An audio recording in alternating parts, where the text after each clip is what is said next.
Hello, afternoon, and good evening to all of you, whoever time you're watching this, to the 70th edition of Weird Mind Newsroom, where this week, we're talking about a bit more of all things media, of course with new releases, a couple new trailers, and a few news stories thrown in there in particular. So, let's not waste too much time then, and let's get into what came out of this week. Who's been messing up everything? We start off the new releases of the week with one of the most known big two releases in media and television in particular, where the spooky season is really starting to make its presence known, as bringing the return of a familiar face after a long time for a bit of witchcraft, as the Witch of Westview is back with her own spin-off series, Agatha All Along. This new spin-off and sequel to WandaVision will follow Agatha Harkness, who has escaped from the spell imposed on her by Wanda, and discovered she has lost her own powers. Now, in order to restore her back to her former self, she must gather a ragtag group of other sorcerers to form their own unique coven, take a journey along the dangerous path of the Witch's Road, in order for them to obtain great powers while evading dangerous adversaries and also dealing with each other in the process, and who knows what will happen on this road. Reception to the series so far has garnered a fairly decent to good reception, with praise the unique, more darker tone, the concept of the plot, and the performance of the leads, particularly with Catherine Hahn,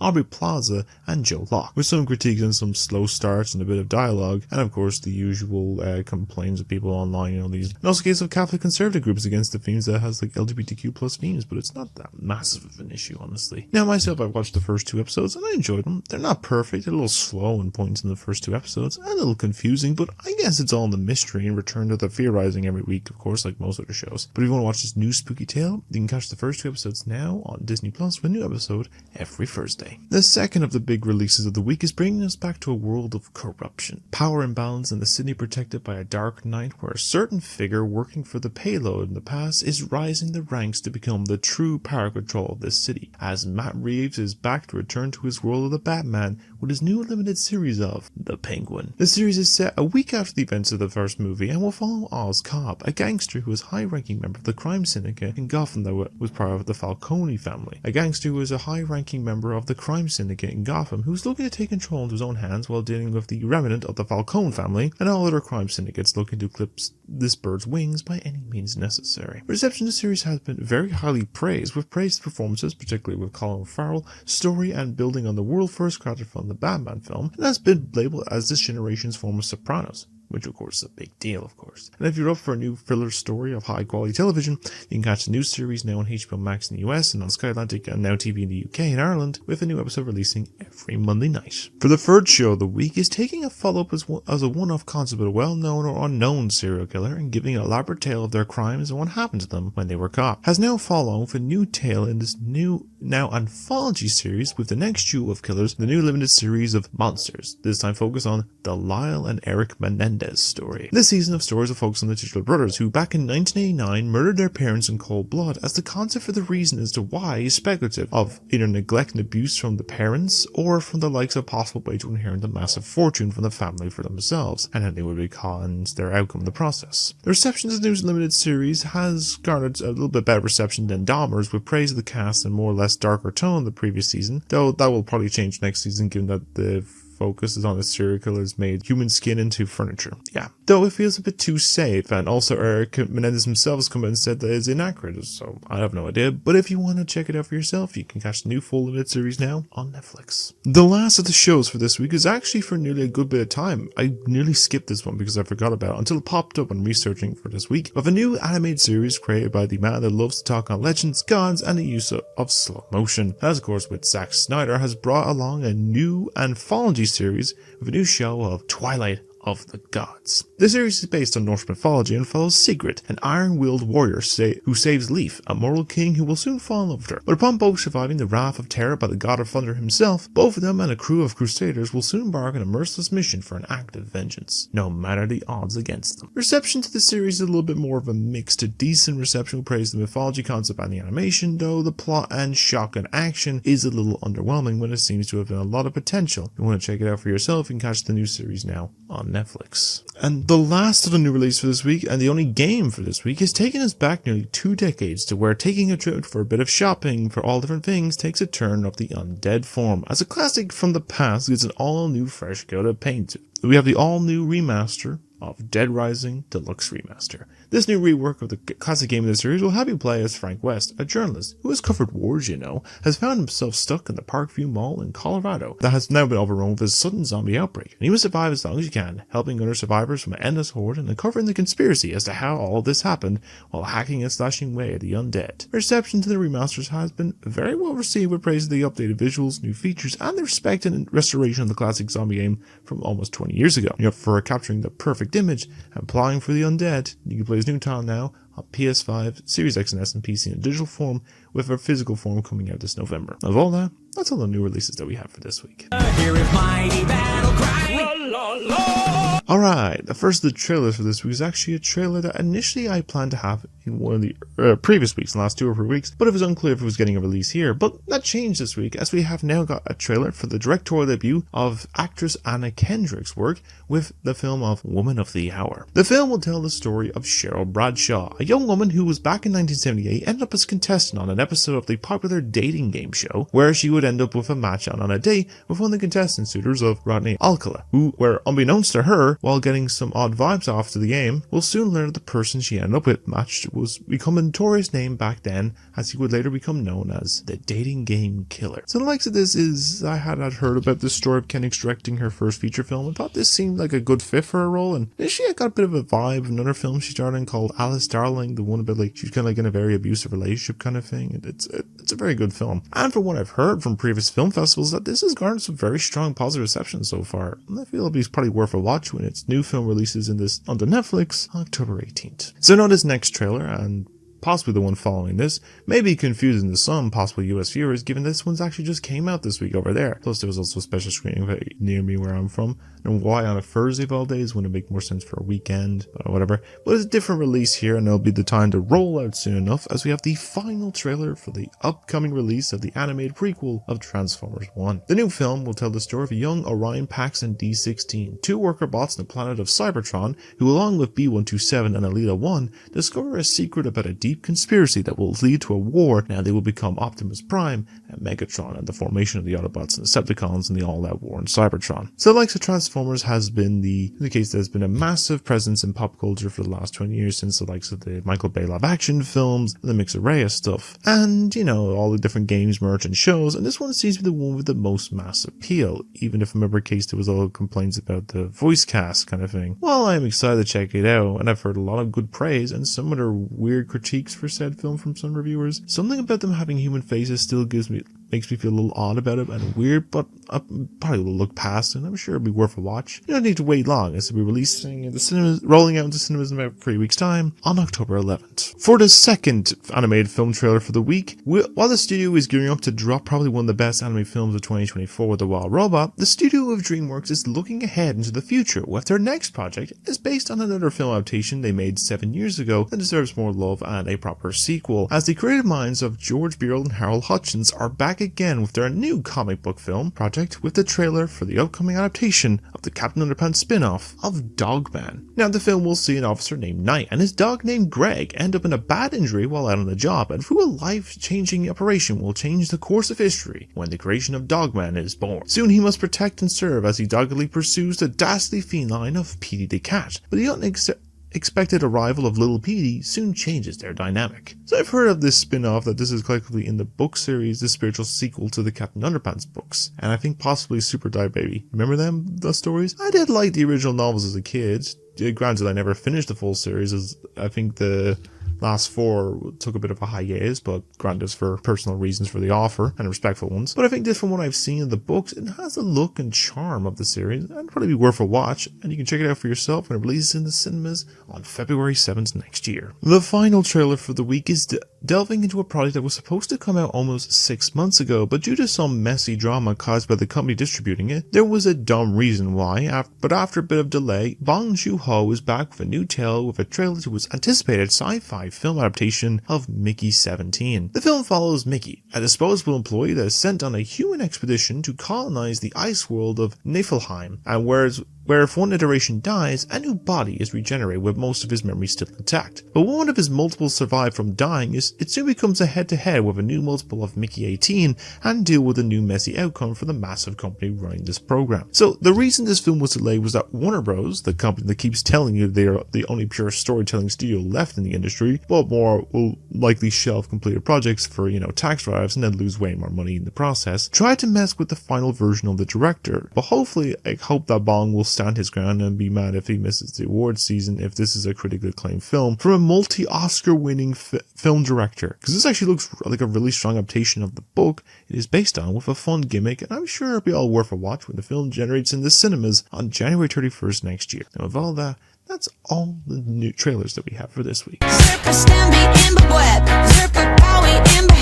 Alright then, we'll start with this week's news stories with a little bit of a roundup of all the entertainment news that focus on the aspect of the realm of series, streaming, and entertainment. As it was this week that we saw two different events be given a little bit of a focus with a slight variation on what was being presented. And that was of course with the 76th Annual Emmy Awards that happened on Sunday night, and just later in the week with a roundup of the announcements from Geek Week with Netflix. And I felt given they had a form of event pieces, I felt it was best to place them together and give a quick rundown of all the things announced and the winners of the events. So let's get to the unveiling, shall we? Probably the shortest of the two, but with the first event we'll talk about the big awards show of the Emmys themselves, which this year's, even though there was actually two because they delayed one last year for the strikes, took place on Sunday and was hosted by father and son duo of Eugene and Dan Levy. And there was quite the array of shows from this year all getting nominated for their appeal and performances and productions. Now, but just to summarize the whole ordeal of the award season, the biggest overall winner of the award shows for this year was the Disney Plus Hulu series of Shogun, with a total of 4 Emmy wins in the main show,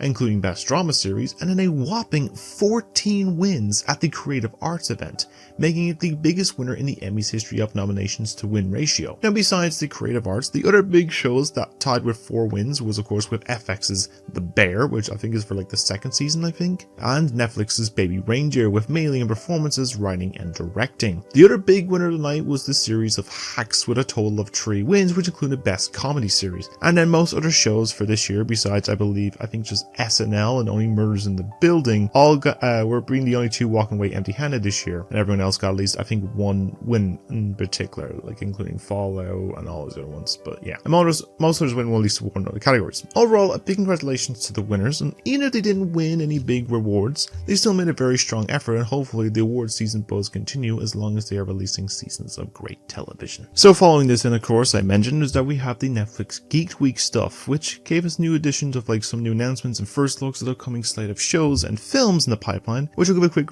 rundown on of some of them that like piqued my interest. So first on the array of the select announcements I will give, you'll be looking at a return to Transylvania for a more bloody vampire killing. I have some good news, as looks like we have a return to the series of Castlevania, with the 2nd season of the Nocturne series being confirmed for release in January of next year, with more action, great visuals, and more story with the Belmont family, and that's always a positive in my book, so look forward to that. In other game adaptation news, while no look at a season 4 of the live action series has been shown, we did get a new clip for the upcoming animated film or series based on The Witcher with Sirens of the Deep, to get a bit of an idea of the new quest that Geralt de Rivera will be heading out on soon. This new take of the saga will be hitting the streamer from the 11th of February of next year. There was quite a bit of few behind the scenes looks for a few shows this week's Geek Week, that while not showing much of the next parts or seasons, they gave a little look at the filming or development of the next shows, with them being of course Part 2 for the final season of Cobra Kai, which comes out this November, the final season of Stranger Things, and Season 2 of both The Sandman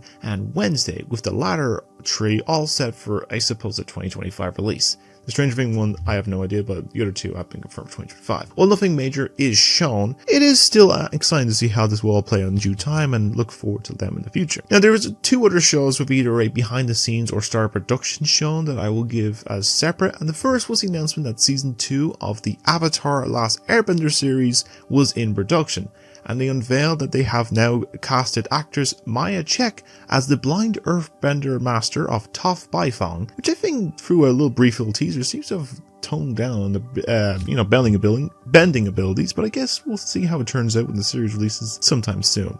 feel maybe either next year or 2026 at most. Now, while there was some set visits and a few possible character introductions for the second season of the live-action One Piece series, we did get a confirmation of the casting of the characters for Mr. O and Mrs. All Sunday, which will be played by Joe Manganiello and Lyra Abova, respectively. Now, in all case, I haven't watched or read the original manga, but I think it looks like a decent cast from like the images they showed for it. I feel likely this will release probably sometime in 2025. And then after much speculation and teasing with trailers, a new clip for the upcoming second and final season for Arcane was unveiled, and also the confirmation that this new series will have a release date, and the season will be split into 3 acts, with Act 1 dropping November 9th, Act 2 will be cleared on the 16th, and the final part on November 23rd. So it's good to see this run its course and be all prepped for the final season for sure. We then got a new special little teaser for the upcoming second season for Squid Game, which finally unveiled some footage, which gives us like a concept of the simple cryptic teaser from the last few weeks. While it's not a full trailer and doesn't delve too much into the whole major plot for the season, the likes of the massive conspiracy and the survivors of the last games looking to take it all down will probably be worth a watch when it drops on Netflix on December 26th of this year. And then the only form of a film that was unveiled at the event was a new Latin American sci-fi film known as The Eternaut, which is based on a popular Argentinian graphic novel about a dangerous heavy snowstorm that wipes out millions of people, and see a group of survivors led by a man named Juan Salvo to find refuge and save themselves from an alien threat controlled by an invisible force, which does sound like an interesting concept and probably worth a check out when it releases some point next year. Then in collaboration and a second attempt go around with the controversial company of Wizards of the Coast, it looks like we're getting a new anime series based on the popular card game of Magic the Gathering coming sometime in the near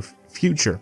They'll also be in conjunction with Hasbro, and it'll be interesting to how it will turn into a series and if their appeal after the whole, recent debacles that the studio has had with the card series, but I guess we'll have to find out in due time. And then some of the last stories was just, you think I was done with talking about game announcements in the series? Well, you'd be wrong. Well, besides all the, the game announcements, like one for Squid Game and a new one based on Rebel Moon, that, you get the gist of stuff. We have revealed 2 other new adaptations coming out from the event, which includes the first look at the new anime based on Devil May Cry, which has a release window of April 2025, and also the announcement of a new anime based on the popular series of Splinter Cell, which I guess we'll probably see Sam Fisher in the main role or something. But both sound and look really stylish and flashy, and will probably be worth a look into when they release in the future. The second last announcement to mention was the unveiling of a new trailer for the upcoming series based on Tomb Raider that I think is looking great. With every clip I see, and I can sense more of the person, one of the more important people to me, that see themselves in this character, and honestly I can support that, and it'll be worth a watch when this drops on October 10th of this year. And then wrapping up all the announcements of interest in the Netflix event was a simple short cryptic tease that looks like it's heading back to Night City in the future as a new series based on Cyberpunk 2077, and a possible spiritual sequel to Edge Runners is on the way in the future. But nothing was shown besides like a little corrupted logo about announcing it, but if it's like the previous series, then we're in for something good. Well, that covers basically everything from the 2 events, which all have a nice variety of choice and outcomes for possible award contenders for the new year and other surprises, which is giving a strong future of entertainment coming out very soon. But I want to know your thoughts on this. Do you think the right shows won big this year at the Emmys, or do you think they should have won? And what announcements from Geek Week are you most excited? Let me know your thoughts down below, and let's discuss your choices there. So our next news story on the list is a roundup of some of the stories that will focus on the concepts and ideas in mind from some of the big name directors in the industry, and we have a focus with 2 stories in particular for this week that, nearly sounds deja vu to 2 big names, films and 2 big directors from last year, but let's focus on this and talk on set projects. So the first of the directors of focus for this story is with the man who has the highest grossing film of all time, well, not adjusted for inflation of course, and that is of course with James Cameron. Most known at the moment, the man himself is busy tinkering away at the next few multiple sequels to the big box office and 3D visual spectacles of the Avatar movies, with the third one coming out next year, and many have wondered if he is done with them all after directing the next 2, or will he continue until he passes from this life. But it may be the case that he looks like he has another project in mind and is looking to be a form of a biographical story, possibly. Now, according to Deadline, it seems like Cameron has purchased the rights to a novel of Last Train to Hiroshima, which is the story of a true legend about a Japanese man who has luckily survived the Hiroshima atomic bomb and then took a train to Nagasaki and somehow also survived the atomic bomb that went off there. It's one of the most luckiest coincidences to happen to a person. Now, the story is quite a unique tale and seems like something that'll be worth seeing in the form of the visuals that Cameron will bring for this project, or maybe it could be the likes of the practical form, the visuals that Nolan did for Oppenheimer, but who knows? It'll be worth seeing how this project comes along, but I will say the likes of this project is probably a few years out, maybe at most, but we'll probably update any progress if something does change. As for the second director for the discussion of a new project for this week, we are talking about another award-winning director whose films have the varied appeal from romance, musicals, and biofilms about famous musicians. And that's of course with Baz Luhrmann, who has made films based on Romeo and Juliet, Moulin Rouge, The Great Gatsby, and most recent film was his biofilm based on Elvis. It seems to be the case that he's keeping it in the biographical form, but not in the form of music, but rather with conflict. As according to sources, his next film with the company of Warner Bros. Is looking to give a new take on the story of Joan of Arc. Now, the likes of the figures have seen many adaptations or telling of the stories that are known. The most recent recognized version was the version starring Mila Jovovich, known as The Messenger, back in 1999 by Luc Besson. And I feel the closest type of similar story kind of with this is like Mulan, but like just a different period setting and location, of course. And while there's been a few adaptations for her tale since then, it has mainly been made from French filmmakers since it is a French legend. It has not seen much in the realm of the Western take on the character. So far, the film is currently undergoing casting for the film, and from what I know is that there's one actress that has hope to play this character, and that's the rising superstar of Jenna Ortega. But I guess we'll see how the casting goes along. This will also bring into the likes of the historical accuracy outcome of the figure, because it could end up like another Napoleon situation where there was a lot of historical inaccuracies and caused a mixed opinion on the film, and even the release and release extended cut as well. But I guess we'll see how this keep faithful or get the unreliable narrator aspect again. But what are your thoughts on these two new projects? Would you like to watch this new Cameron adaptation? And who would you cast in the role of Joan of Arc for Baz Luhrmann's film? Let's discuss it all down below. Right, this next story is going to be a little bit of a quick one, as it's been brought about a new adaptation of a popular series making its way to a new medium of entertainment, and as of course with a video game or film to film or TV. Now, we've seen a lot of different film types, from fighting games like Mortal Kombat and Street Fighter, platformers or fast runners like Mario and Sonic films, and horror titles like Silent Hill and Five Nights at Freddy's, all getting like the TV or silver screen adaptation. I feel you may have seen it all. This next project is taking a new form that has an anything and everything method to work with, but also the case if we can understand the roles in the film as well, as it announced that we will be getting a full-length feature film based on the popular life sim of The Sims. Now, it's not just the news about the film is in the works. This has been a story rumored for probably a good long while earlier this year and everything like that, but there's some talent involved with the development of said project, as it was announced that the filming is being produced by Margot Robbie and her company of Heyday Films, and the project is being directed and co-written by Kay Herron, who helmed the acclaimed Marvel TV series of Loki, and will write the project alongside Brian E. Redmond. So it's intriguing to see if the likes of the film based on the life sim is happening, and I wonder if this will have a bit of a Barbie or Free Guy seg, that where the characters in the game universe maybe become self-aware that they are in a video game and are questioning why they are trapped in a window and doorless room, or they can't leave a pool because the ladders are suddenly gone. But I guess we'll have to find out as this project comes along. And I also wonder, is the film going to be in English, or is the entire movie going to be done in the game's language as Simlish, with, you know, a kind of way to understand it, but who knows. What do you think of this? Would you be interested in a Sims film? And who do you think will be cast as a project in particular? Let me know what you think down below. The second last story to come from this week is we're finding a bit of news in the realm of video games, and a concept that I was expecting to see come along quicker eventually, but was surprised that it's taken this long to do so. Now, we've had a lot of games that come out this year, and so bear with me if the likes of this game I'll be talking on seems like a weird fever dream, or may have been lost in, you know, all the other games that came out. But the one we're talking about today is one of the kind of more well-received games this year. It was a title known as Pal World, which was this new open world title where you travel across the vast land, finding and catching pals in order to be trained, do tasks, provide food, and also be strapped with firearms and battle it out with up to 32 other players on a server to come out on top, and has become a hit on PC and Xbox consoles since early access release back in mid-January. Now, the likes of this game has seen the sense of people comparing it to a more mature version of the multi-billion-dollar franchise of Pokemon in its concept and some character designs, and many wondered if the big company Nintendo and the Pokemon company would respond to some regard. While there was some discussions earlier this year about them looking into it, has now made their presence known, and that they have arrived on Thursday of this week with the announcement of a lawsuit being sent to the Pal World creative studio of Pocket Pair due to some possible infringement of a patent rights, mainly on some of the designs being similar to certain Pokemon characters. Now, I can see it with some of the designs of the characters in some form do look similar, but I think it's a very small amount compared to the 1,164 current Pokemon creations over its 20 plus year run. So I feel it could be a small lawsuit that could see certain pals being either removed or redesigned, Or the first I could probably go is join the likes of well-made fan projects, emulators for games or emulations that get no recognition, and other forms of fan games getting shut down by the company when it's doing no harm and will bring more appeal if they support fan creations and even hire some proper game development, but Nintendo does what it should, Nintendo don't. I will have to see how this overall lawsuit plays out as heads to the possible courts. But what do you think of all this? Do you see Palworld as a massive Pokemon ripoff, or is Nintendo overreacting to the game that is likely inspired by a massive franchise with a few small character lookalikes?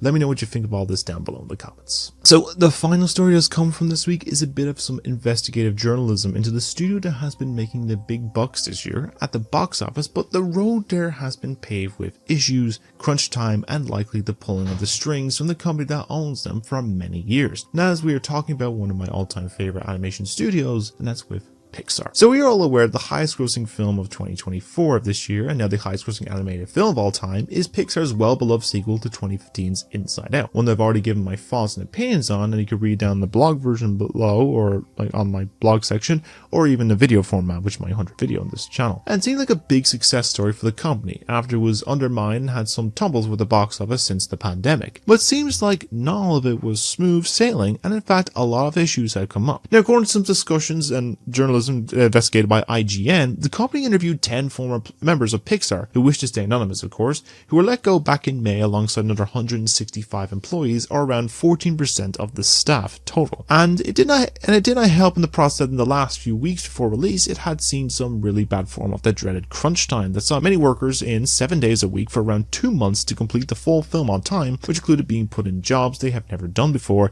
and other stressors, and even the case of the film success, those that were let go would not receive the big form of bonus that from the film's success and all that stuff. Now, this has also been the case that was affected with the likes of the 2 strikes from last year, voice changes, and other issues with the Tekken project that was projected for this year, which was Alio for early March, which has had its own problems, but they are working on to sort out in a more slow process that might help it and try and fix it, supposedly. Now, personally, I think that it is really rough, and I feel for those that were let go, and it's a case, even through all this, I don't blame the higher-ups of Pixar. In more case, I've heard they've been really trying their best to help out everyone who had been let go, as well as providing better compensation, healthcare, and making sure the studio heads got their hands dirty to help in the creation process as well, including Pete Docter stepping in as sort of a co-director for the Inside Out 2. And in more case, I blame more of the bigger studio of Disney for causing all of this, because of many reasons, and it makes me really annoyed about another thing they had said as well about this whole thing. What I mean by this is, case, according to some interviewed, it has seen the likes of some creative aspects and some inclusivity to be more stumped out, with them being a bit against having themes of LGBTQAI plus content, as someone from Disney stated the reason they believe that the first film for Pixar back in cinemas after the pandemic of Lightyear disappointed the box office was because of the inclusion of a same-sex kiss, a scene that is literally less than 2 seconds long in the film, and was actually greatly protested to be put back in the film after Disney removed it at first because the whole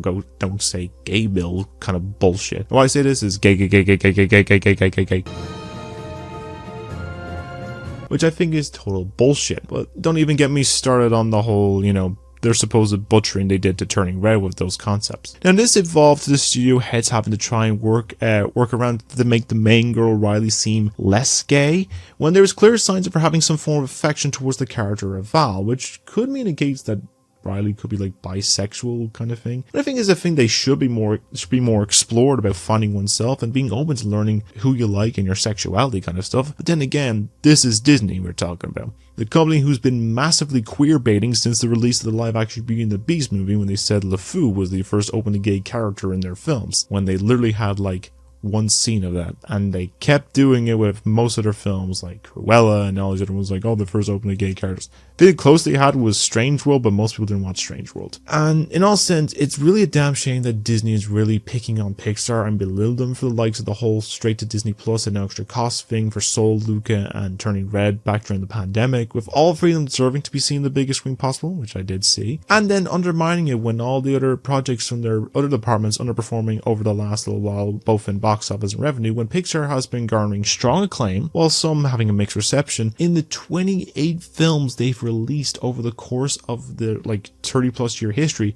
only one has been panned by critics and audiences, and that was Cars 2. And it's usually the company that wins them the big awards every year. If the likes of a Studio Ghibli or a film like Spider-Verse style animation is not nominated that same year. So I do hope they will bounce back from all this with more creative originals and follow-up that will actually work in the context. I feel should be supportive of the work of the studio, of creativity that can appeal the story for all ages, provide heart, humor, and emotion to their projects, and hopefully those that were let go get some helpful success in the future real quick, even some be brought back to the company, and Disney can work on themselves instead of blaming on other departments, because I think they really need it more than anything else. But anyway, with that rant over, I'd like to know your own thoughts about this whole thing. You can read the article down below in the description, I'll have a link there. But do you think that Pixar is in the wrong for all this stuff, or do you believe it's Disney pulling the whole strings and belittling this massive studio company? Because I feel honestly, in my own case, I think Pixar is not really in the wrong, but I feel like case Disney is really just belittling, saying it is. But let me know your thoughts on all this down below, and with all that, that's all the news that we have for this week.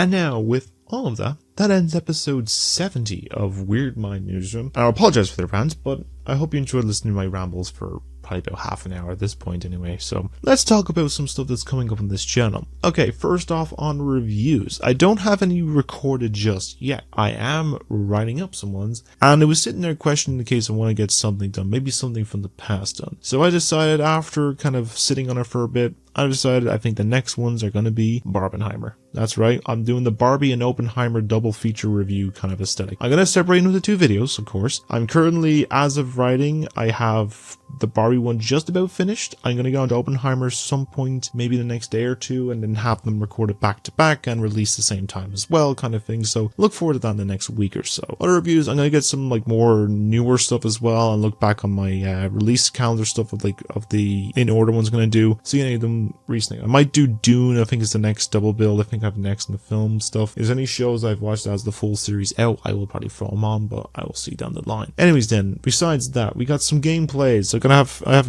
one more video of Last of Us currently left to upload. I've just installed the kind of aspects of Cyberpunk, and I think I have Mario ready to go as well. So I might flip-flop in the casings to do like one episode of Last of Us one day, next do Cyberpunk, next do Mario kind of thing. If the case of like, if a certain game is longer or shorter than the other, I might focus on that first, and then like just do a kind of back and forth with other ones over time. But I'll see as more games come along with this project in some regards. So look forward to them over the next few days. Part 3 is currently available now to check out. I just dropped there yesterday, so you can check it out there. And then lastly, we have some, updates about the long form stuff. Rewatch-a-thon is going to get done eventually, as well as the case I'm working on the audience choice one. I want to do that first, and then probably do rewatch-a-thon soon after. I'll probably slowly get into the case. Probably by the end of this month or start of next month, I'm going to start looking into stuff for the Horror Most Boars second edition, and maybe also the case around up with gameplays. I might do a few horror titles nearer to Halloween. So if you have any suggestions of horror games you want me to play, let me know below. And the case instance, let me know of like any horror films that are like really bad from this year. Because I think the worst reviewed ones is like Tarot. There's one like Afraid, and I think there's surprisingly, Blood Honey 2 is not the worst reviewed horror film of this year. Apparently saying it's one of the worst films of this year, but I think there's a lot more worse horror films. We'll have to see. And then in the case of other long form ones, I'm gonna get working on them as well, but most likely they're all coming along soon enough. Hopefully by the end of this year. That's my promise. I'm going to make them by the end of this year. But anyways, I think I'll leave that there for now.